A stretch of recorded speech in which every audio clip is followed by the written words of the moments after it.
மக்கள் அனைவருக்கும் வணக்கம். இன்னைக்கு பைசா மாஸ்டர் தமிழ்ல மார்க்கெட்ல சில விஷயங்கள், சில வந்திருக்கக்கூடிய அப்டேட்ஸ், அதோட கூட மார்க்கெட் கிராஷ் ஆகிறதுக்கான ஒரு சிக்னல் இருக்கு. அந்த சிக்னல் வந்து உண்மையா பொய்யா, அந்த சிக்னல் நம்ம எப்படி பார்க்கணும் அப்படிங்கிறதெல்லாம் இன்னைக்கு வீடியோவில் பார்க்க போறோம் இல்லையா? ரைட். அதுக்கு முன்னாடி நம்ம நேத்திக்கு கவனிச்சிங்கன்னா மார்க்கெட் என்ன நடந்திருக்கும், கிட்டத்தட்ட 220 பாயிண்ட்டுக்கு மேலே கீழே விழுந்திருக்கும். முக்கியமான ரீசன் அப்படின்னு பார்த்தீங்கன்னா 3 ரீசன் சொல்லலாம். ஒன்று, ஸ்டேட் ஆஃப் ஹார்மோஸ் வந்து இன்னும் அந்த பதட்டத்தில் சந்தேகத்துக்குரிய இடத்துல இருக்குது அப்படிங்கிறது. ரெண்டாவது பாயிண்ட் என்னன்னா, எஃப்ஐஎஸ் வந்து உள்ள வர வேண்டிய வேகத்தை ஸ்லோ பண்ணாங்க. அதோட மூணாவது பாயிண்ட், செவ்வாய்க்கிழமை நேற்றுக்கு என்னன்னா, உங்களுக்கு எஃப்என்டோடைய 1 வீக் கான்ட்ராக்ட் முடிஞ்சது எல்லாமே நம்ம எதிர்பார்த்ததை விட எதிர்பக்கமாக போய் அது ஸ்கொயர் ஆஃப் ஆனது தான் மிக முக்கியமான காரணம். நம்ம எல்லாருக்கும் தெரிஞ்சுக்க வேண்டிய விஷயம் என்னன்னா, இந்த மாதிரி ஸ்கொயர் ஆஃப்ல ஆனால் மார்க்கெட் வந்து ரீபவுண்ட் இம்மீடியட்டாக எடுக்கும் அப்படின்ட்டு ஒரு சில நேரங்களில் ஒரு 1 வீக் கூட ஆகும், பட் எடுத்துரும் இல்லையா? இன்னைக்கு பார்த்தீங்கன்னா அதே மாதிரி 220 பாயிண்ட் நிஃப்டி வந்து பாசிட்டிவாக இருக்கு. சாஃப்ட்வேர்ல ஒரு முக்கியமான நியூஸ் என்னன்னா, நிறைய நிறுவனங்கள் நம்ம கொஞ்சம் முன்னாடி பார்த்தோம், இந்த அக்சென்சர் கம்பெனியோடைய இந்த சாஃப்ட்வேர் சார்ந்த எக்ஸ்பென்ஸை குறைக்கணும் அப்படிங்கிறத பிளான் பண்ணதுனால அக்சென்சர் அடின்னு சொல்லி கேள்விப்பட்டோம். அக்சென்சர் அடி விழுந்தா அப்போ எல்லா கம்பெனிக்கும் விழுன்னு சொல்லி மார்க்கெட் வெரி டிராஸ்டிக்கலாக கீழே விழுந்தது உண்மை.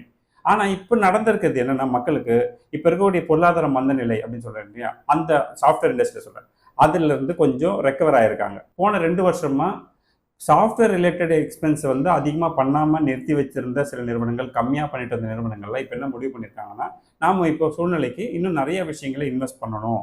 ஏஐ வந்திருக்கு, டேட்டா சென்டர் இருக்குது, இந்த மாதிரி விஷயங்கள்லாம் வந்து அதுக்கு அடுத்த லெவலுக்கு நம்ம இன்வெஸ்ட் பண்ணணும் அப்படிங்கிற பட்ஜெட்டை ஒதுக்கி இருக்கிறதுனால இது என்ன ஆகும்னா, நம்மளை போன்ற, அதாவது இந்தியா போன்ற நிறுவனங்கள் HCL, TCS, விப்ரோ, இன்ஃபோசிஸ், இந்த மாதிரியான நிறுவனங்களுக்கு அதிக ஆப்பர்ச்சுனிட்டி கிரியேட் பண்ணும். ஏன்னா நம்மளுடைய காஸ்ட் வந்து எஃபிஷியண்டான காஸ்ட் இல்லையா? அதனால தைரியமாக வந்து நிறைய கம்பெனிகள் உள்ள வரதுக்கு வாய்ப்புகள் இருக்கு. அதில் பெனிஃபிட் யாருக்குன்னு பார்த்தீங்கன்னா, நம்மளோட இந்தியன் சாஃப்ட்வேர் கம்பெனிகளுக்கும் உண்டு. மார்க்கெட் காலையிலேருந்து பார்த்தீங்கன்னா ப்ளஸில் இருக்கு. ஆனாலும் எந்தெந்த நிறுவனங்கள்லாம் மிக அதிக ப்ளஸில் இருக்காங்கன்னு பார்த்தீங்கன்னா, 3-4% கிட்ட ஸ்ரீ சிமெண்ட் இருக்கு, ட்ரெண்ட் வந்து ஒரு 3% இருக்கு, டாடா மோட்டார் கமர்ஷியல் பார்த்தீங்கன்னா அகைன் அது ஒரு 3.4% இருக்கு. ஏன்னா நேற்றுக்கெல்லாம் இதெல்லாம் விழுந்திருக்கும். ஸோ இந்த மாதிரி இன்டர்குளோப் ஏவியேஷன் இண்டிகோ பார்த்தீங்கன்னா 4%, 4.25% உங்களுக்கு அப்பில் இருக்குது. டாக்டர் ரெட்டி ப்ளஸில் இருக்குது, சோழமண்டலம் இன்வெஸ்ட்மெண்ட் இருக்குது. இதெல்லாம் வந்து இன்னைக்கு ட்ரெண்ட் அப் ஆயிருக்குது. 220 பாயிண்ட் ஏறும்பொழுது கூட உங்களுக்கு மார்க்கெட் நெகட்டிவ்ல இருக்கக்கூடிய சில நிறுவனங்கள் யாருன்னு பார்த்தீங்கன்னா, IRFC, CG power, HIL, siemens, Bajaj auto, அப்புறம் குமென்ஸ் இந்தியா, இதெல்லாம் வந்து என்ன ஆயிருக்கு, நெகட்டிவ்ல இருக்கு. அது முக்கியமாக இந்த பஜாஜ் ஆட்டோன்னு சொல்லும்போது சொல்ல வேண்டிய முக்கிய விஷயம் என்னன்னா, 2.5% மேலே இன்னைக்கு நெகட்டிவ்ல போயிருக்கு. பஜாஜ் ஆட்டோவுடைய சப்சிடரி கம்பெனியா இருக்கக்கூடியது என்னன்னா, பஜாஜ் ஆட்டோ டெக்னாலஜிங்கிற கம்பெனி. அந்த பஜாஜ் ஆட்டோ டெக்னாலஜி அப்படிங்கிற கம்பெனி வந்து சைபர் அட்டாக் நடத்திருக்காங்க அந்த கம்பெனி மேலே. அதாவது ரேன்சம் வேர் சொல்லுவாங்க இல்லையா? என்ன பண்ணுவாங்கன்னா, அவங்களோட டேட்டாவை லாக் பண்ணிக்குவாங்க. அதை ரிலீஸ் பண்ணணும்னா எங்களுக்கு இவ்வளோ கொடுங்க, அவ்வளோ கொடுங்கன்னு நம்ம கிட்ட பேசுறதுக்கு வாய்ப்பு இருக்கு. அதுக்கப்புறம் ஒரு பெரிய அமௌண்ட் கொடுத்து செட்டில் பண்ணுறாங்களோ இல்லை எப்படி பண்ணுறாங்களோ, பட் இதனால் என்ன ஆகும், ஒன்று பணம் கொடுத்து செட்டில் பண்ணணும், இல்லைன்னா அந்த அளவுக்கு எக்ஸ்பென்ஸ் பண்ணி அவங்க பிரச்சனையிலேருந்து, அந்த சைபர் அட்டாக்லேருந்து தன்னை தற்காத்துக்கணும். இது ரெக்கவர் ஆகிறதுக்கே பார்த்தீங்கன்னா கொஞ்சம் நாள் ஆகிடும், கொஞ்சம் நாட்களில் வாரங்கள் கூட ஆகிடும். ஆனால் பெரிய பெரிய நிறுவனங்கள்லாம் உடனடியாக வந்துருவாங்க. இருந்தாலும் இந்த ஒரு பிரச்சனை இருக்குதா அப்படின்னா, இருக்குது. அதனால தான் இன்னைக்கு பஜாஜ் ஆட்டோ முக்கியமாக நெகட்டிவ்ல இருக்கிறதுக்கு காரணம் அப்படிங்கிறது சொல்லுவாங்க. அடுத்து கோல்டு. இன்னைக்கு தான் முதல்ல பார்த்தீங்கன்னா $4070 per ounce ரேஞ்சுக்கு நம்ம ரொம்ப நாளுக்கு அப்புறம் பார்க்குறோம். தொடர்ந்து இறங்கிக்கிட்டே வருது. சில்வர் பார்த்தீங்கன்னா $61 வந்தாச்சு. இன்னைக்கு இந்தியன் ருபி வேல்யூ USDயோட கம்பேர் பண்ணிங்கன்னா $94.66 இருக்கு. இது $93.50 வரைக்குமே போகிறதுக்கான வாய்ப்புகள் பிரகாசமாக இருக்குன்னு எக்ஸ்பர்ட்ஸ் நினைக்கிறாங்க. ட்ரேட் டெபிசிட் காலத்துக்கு காலம் என்ன ஆகும்னு பார்த்தீங்கன்னா, இன்க்ரீஸ் ஆகிட்டே தான் போகும் இல்லையா? அப்படி இன்க்ரீஸ் ஆகிட்டு போகிறப்போ இப்போ டெபிசிட் இருக்கான, ட்ரேட் டெபிசிட் இருக்கு, பட் டெபிசிட்டோட எக்ஸ்பேன்ஷனோட ஸ்பீட் வந்து குறைஞ்சிருக்கு. அப்படிங்கிறத பார்த்து தான் அந்த $93.50 வரதுக்கு வாய்ப்பு இருக்கு அப்படிங்கிறத நம்ம ஃபைனல் பண்ணுறோம். கோல்டு ரேட் ஆன்லைனில் சென்னையில் பார்த்தீங்கன்னா 22 கேரட் $13,350 இருக்கு. இது மார்க்கெட்டில் பார்த்தீங்கன்னா $13,200 கிடைச்சிட்டு இருக்கு. சில்வர் அகைன் $240, 255 250, 240 ஆயிடுச்சு. இதெல்லாம் என்ன காரணம் அப்படின்னு பார்த்தீங்கன்னா, மார்க்கெட்டில், குளோபல் மார்க்கெட்டில் இந்த ஹார்மோஸ் பிரச்சனை இருக்கு இல்லையா, அது ஓரளவுக்கு குறைஞ்சிருங்கிற கான்ஃபிடன்ஸ் வந்து இன்வெஸ்டருக்கு அதிகமாக இருக்கு. வேற ஒன்றும் ரீசன்லாம் கிடையாது. ஏன்னா நம்மளுடைய பிஸ்னஸ் அதிகமாக எங்கெல்லாம் பண்ணிட்டு இருக்கோம் அப்படின்னு பார்த்தீங்கன்னா, அமெரிக்கா, யூரோப் மாதிரியான கண்ட்ரியில் நம்ம அதிகமான இன்வெஸ்டரும் வச்சுருக்கோம், அதே மாதிரி பிஸ்னஸும் அங்கே பண்ணிட்டு இருக்கோம். இப்போ இவங்களுக்கு பதட்டம் குறையும் பொழுது நமக்கும் அதோடைய ரிஃப்ளெக்ஷன் இருக்க தான் செய்யும் அப்படிங்கிறது தான் விஷயம். அதனால தான் யாரும் வந்து கோல்டை செல் ஆஃப் பண்ணலை, பட் கோல்டு மேலே அதிக ட்ரேட் பண்ணாமல் உங்களுக்கு பார்த்தீங்கன்னா இந்த பக்கம் வராங்க, ஸ்டாக்ஸ் பக்கம். அதான் விஷயம். L&Tல ஒரு மெர்ஜர் நடக்க போகுது. என்னன்னா, இந்த கம்பெனி பேர் நீங்கள் கேள்விப்பட்டிருப்பீங்க, சிலிகான் சிஸ்டம் அப்படிங்கிறது. இந்த கம்பெனியோடைய மொத்த ஸ்டேக்ஸும் யார்கிட்ட இப்போ இருக்குன்னு பார்த்தீங்கன்னா, L&T செமிகண்டக்டர் கிட்ட. அதை மெர்ஜ் பண்ணுறது மூலமாக இப்போ நம்ம புதுசாக ஒரு டேட்டா சென்டர் ஆரம்பிக்கணும்னாலோ, இல்லைனா ஏஐ தொழில்நுட்பங்களை கொண்டு வரணும்னாலோ என்ன ஆகும், நிறைய செலவு பண்ண ஃப்ரம் த ஸ்க்ராச். ஆனால் அதுவே இந்த மாதிரி கம்பெனிங்களை அக்வயர் பண்ணிக்கும்போது அந்த கம்பெனியோட எக்ஸிஸ்டிங் பிஸ்னஸ் அப்படியே நம்மளுடைய புக்கில் சேர்த்துட்டு போகும்போது வேல்யூஷன் இன்க்ரீஸ் ஆகும். எல்என்டி ஏற்கனவே நமக்கு எல்என்டி தெரியும், ஒரு நல்ல இன்ஃப்ராஸ்ட்ரக்சர் கம்பெனி அப்படின்ட்டு. இப்போ கொஞ்சம் மாற்றத்தை பாருங்க, அவங்களே அந்த டெக்னாலஜி சம்பந்தமான கம்பெனி உள்ள கொண்டு வந்துடுறதுனால இவங்களோட பிசினஸ் எக்ஸ்பான்ஷனுக்கு பாசிபிலிட்டி அதிகமாகுது அப்படிங்கிறது இல்லையா. இண்டஸ்இண்ட் பேங்க் பார்த்தீங்கன்னா ₹1.50 டிவிடெண்ட் அனௌன்ஸ் பண்ணியிருக்காங்க. கேர் ரேட்டிங் பார்த்தீங்கன்னா ₹14 டிவிடெண்ட் அனௌன்ஸ் பண்ணியிருக்காங்க. பிரெண்ட் ஆயில் இன்னைக்கு வந்து $83 இருக்கு. அதுக்கடுத்து நம்மளுடைய இந்தியாவில் ரிசர்வ்ஸ் 9 நாள் கவர்மெண்டோட ரிசர்வ் மட்டும் இல்லாமல் எஸ்பிஆர் மட்டும் இல்லாமல் 64 நாளுக்கு தேவையான க்ரூட் ஆயில் இருக்குது. ஸோ கிட்டத்தட்ட 80 நாளுக்கான ரிசர்வ்ஸ் நம்ம கையில் இருக்குது இன்றைக்கி. யூஎஸில் என்ன நடந்திருக்கு ஏற்கனவே நான் சொன்னது தான். 3.1% நாஸ்டாக் இன்க்ரீஸ் ஆச்சு. அதுக்கு காரணம் வந்து நம்மளுடைய ஸ்டேட் ஆஃப் ஹார்மோஸ் இந்த வார் பிரச்சனை வந்து ஓரளவுக்கு முடியறதுக்கான வாய்ப்புகள் அதிகமாக இருக்குது அப்படிங்கிறது தான். ஏன்னா இப்போ பேச்சுவார்த்தையில் ஒரு கட்டம் வந்து மேல் நோக்கி நகர்ந்து இருக்கிறதா நேற்றுக்கு பேசுனதில் சொல்கிறேன். ஒரு கட்டம் மேலே வந்திருக்காங்க, இன்னும் ஃபேவரான சூழ்நிலை ஏற்பட்டிருக்குங்கிறது புரிஞ்சிக்க முடியுது. அடுத்தது நம்ம பார்க்க போகிறது ஸ்பேஸ் எக்ஸ். ஐபிஓவில் வந்த ரேட்டே பார்த்தீங்கன்னா $132. $132 லிஸ்ட் ஆகும். $150 லிஸ்ட் ஆகி கிட்டத்தட்ட 50% மேலே போயிடுச்சு. எங்க $225 அப்படிங்கிற ரேஞ்சு போச்சு. ஆனால் ரேஞ்சு போச்சே தவிர திரும்பவும் வேகமாக வந்து 250 வந்து லேண்ட் ஆகி நிற்குது. 250 258 இந்த ரேஞ்சுக்கு வந்து நிற்கிறத நம்ம பார்க்க முடியும். எலான் மஸ்க் வந்து மிகப்பெரிய ட்ரில்லியனர் ஆயிட்டார் அப்படின்னு சொன்னாங்க.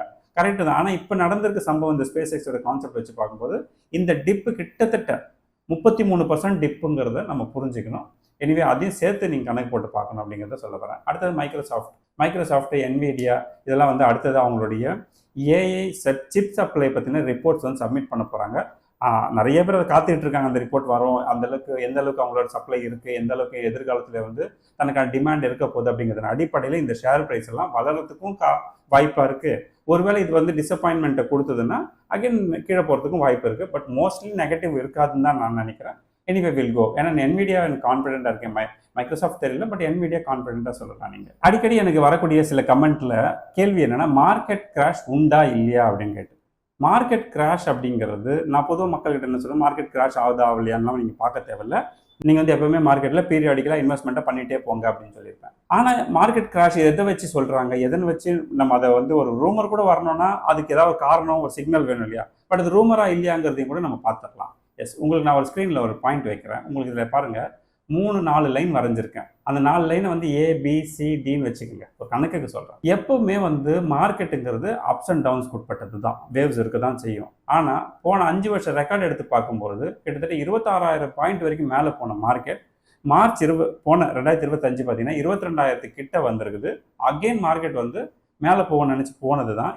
மீண்டும் கிட்டத்தட்ட 26,000 வந்து அப்படியே மேலே போயிடும்னு பார்த்தாங்க. ஆனால் அகெயின் அது 22,000க்கு கொஞ்சம் முன்னாடி வந்து நின்று இருக்கு, தெரியுதுங்களா. அந்த லைன் இருக்குல்ல, அந்த லைனை, அதாவது அதோடைய சப்போர்ட் லைனை அது இன்னும் உடைக்கல. அப்படி சப்போர்ட் லைனை உடைச்சிருச்சுன்னா எல்லாரும் என்ன நினைக்கிறாங்கன்னா இது வந்து மிகப்பெரிய கிராஷ் எடுக்கும் அப்படிங்கிறாங்க. கிடையவே கிடையாது. இந்த சப்போர்ட் லைனை உடைக்கிறதுனால எந்த கிராஷுமே வரவே வராது. வேணும்னா கரெக்ஷன் வரும், அது வந்து இயல்பாக வரக்கூடிய கரெக்ஷன்ஸ் தானே தவிர அது கிராஷ் கிடையாது. அப்படின்னா கிராஷ் எடுக்கணும்னா என்ன பண்ணணும்னா அந்த பிங்கிற சப்போர்ட் லைனை உடைச்சி அதுக்கு கீழே சிங்கிற சப்போர்ட் லைனை உடைச்சா மட்டும்தான் that is treated as a crash. கிட்டத்தட்ட 17,000 பாயிண்ட்டுக்கு கீழே வரைக்கும் போகும். ஆனாலும் கிராஷ் நடந்தாலும் சந்தோஷம்தான். ஏன்னா எப்பவுமே மார்க்கெட்டில் கிராஷ் நடந்ததுன்னா நம்மள மாதிரி இன்வெஸ்டர்ஸ் என்ன பண்ணுவோம்னா கொஞ்சம் எக்ஸஸாக ரெகுலராக 10,000 ரூபாய் மாதம் இன்வெஸ்ட் பண்ணுறோம்னா அந்த சமயத்தில் நீங்கள் என்ன பண்ணணும்னா 20,000 ரூபாய் கூட இப்போ இன்வெஸ்ட் பண்ண ட்ரை பண்ணலாம். அவ்வளோதானே தவிர அது ரீபவுண்டெல்லாம் வெரி ஃபாஸ்ட்டாக எடுத்துரும். அதனால் நீங்கள் பயப்பட தேவையில்லை. முதல்ல கிராஷ் வரதுக்கான வாய்ப்புகள் ரொம்ப கம்மி. 80% கிராஷ்க்கான வாய்ப்புகள் இல்லை. புரியுதுங்களா. கரெக்ஷனுக்கு வாய்ப்பு இருக்கானா? எஸ், கரெக்ஷன்லாம் எப்பவுமே வந்து போயிட்டு தான் இருக்கு. அதெல்லாம் நீங்கள் யாரும் தடுக்க முடியாது. நம்மளோட டார்கெட்டே 15 வருஷம் ஆச்சு. 15 வருஷம் டார்கெட் வச்சுக்கிட்டு 10 வருஷம் டார்கெட் வச்சுக்கிட்டு இந்த மாதிரி சின்ன சின்ன ஏற்ற இறக்கங்களுக்கெல்லாம் நம்ம வந்து என்ன பண்ண தேவையில்லை, வரி பண்ணிட்டு இருக்க தேவையில்லை. ஓகே, இப்போ ஸ்க்ரீனில் உங்களுக்கு கம்யூனிட்டியோடைய மொபைல் வியூ மாற்றிருக்கும், டிசைன்ஸ் மாறி இருக்குது, அதுதான் வச்சுருக்கேன். ஏன்னா கம்யூனிட்டி மெம்பர்ஸ் வந்து என்னென்ன சேஞ்சஸ் வந்துருக்குன்னு பார்த்துட்டு இருப்பீங்க. ஸ்டார் ரேட்டிங் வந்திருக்கும். இப்போ ஸ்டார் ரேட்டிங் உங்கள் போர்ட்ஃபோலியோவில் தெரியுது. இந்த போர்ட்ஃபோலியோவில் உங்களுக்கு ஸ்டார் ரேட்டிங் தெரிஞ்சால் நீங்கள் என்ன பண்ணணும், ஒன்றும் பெரிய இதெல்லாம் இல்லை. 4க்கு மேலே இருக்கக்கூடிய ஸ்டாக்ஸுக்கு அதிகமான வெயிட்டேஜ் கொடுங்க. 4க்கு கீழே 3.5 வரைக்கும் இருக்கிறதுக்கு மீடியம் வெயிட்டேஜ் கொடுங்க. 3.5க்கு கீழே 3க்குள்ளே இருந்ததுன்னா வெயிட்டேஜ் லோவாக கொடுங்க. 3க்கு கீழே இருக்கக்கூடிய ஸ்டாக்ஸ்லாம் என்ன பண்ணலாம், பிளான் பண்ணிக்கோங்க. இவ்வளோதான். இந்த மாதிரி சின்ன சின்ன விஷயங்கள் உங்கள் போர்ட்ஃபோலியோவில் நீங்கள் செஞ்சுக்கோங்க அப்படிங்கிறத அது சம்பந்தமான முழு வீடியோவும் நான் வந்து அனௌன்ஸ்மெண்ட் பேஜில் போட்டிருக்கேன், பாருங்கள். ஓகே, ஸோ இன்னும் நீங்கள் கம்யூனிட்டியில் ஜாயின் பண்ணாதவங்க யாராவது இருக்கீங்கன்னா ப்ளீஸ் ஜாயின் பண்ணிக்கோங்க. நிறைய ஆப்பர்ச்சுனிட்டிஸை மிஸ் பண்ணுவீங்க. வார் ரூமில் தொடர்ந்து நாங்கள் பேசிகிட்டு இருக்கோம். சின்ன சின்ன சேஞ்சஸ் வார் ரூமில் கேட்கக்கூடிய இம்ப்ளிமெண்டேஷன் நான் ஒவ்வொரு வாரமும் அப்டேட் பண்ணிகிட்டே இருக்கேன் இல்லையா. அந்த மாதிரி உங்களோட போர்ட்ஃபோலியோ சேஃபாக இருக்கணும்னு நினச்சிங்கன்னா நீங்கள் என்ன பண்ணலாம், எஸ் கம்யூனிட்டியில் ஜாயின் பண்ணலாம். டிஸ்கிரிப்ஷனில் லிங்க் கொடுத்துருக்கேன், அதில் ஒரு வீடியோ இருக்கும், ஃபுல்லாக பாருங்கள், பிடிச்சிருந்தா ஜாயின் பண்ணுங்கள். Okay fine. நான் எப்பவுமே சொல்லுறேன், ஃப்ரெண்ட்ஸ் அண்ட் ஃபேமிலிக்கு காசு பணம் கொடுத்து உதவி செய்யறத விட என்ன பண்ணலாம், இந்த மாதிரி நல்ல இன்வெஸ்ட்மெண்ட்ஸ் ஐடியாஸ் கொடுக்கலாம் அப்படின்னு இல்லையா. எனவே அடுத்த ஒரு இன்ட்ரெஸ்டிங்கான வீடியோவில் சந்திப்போம். நன்றி, வணக்கம்.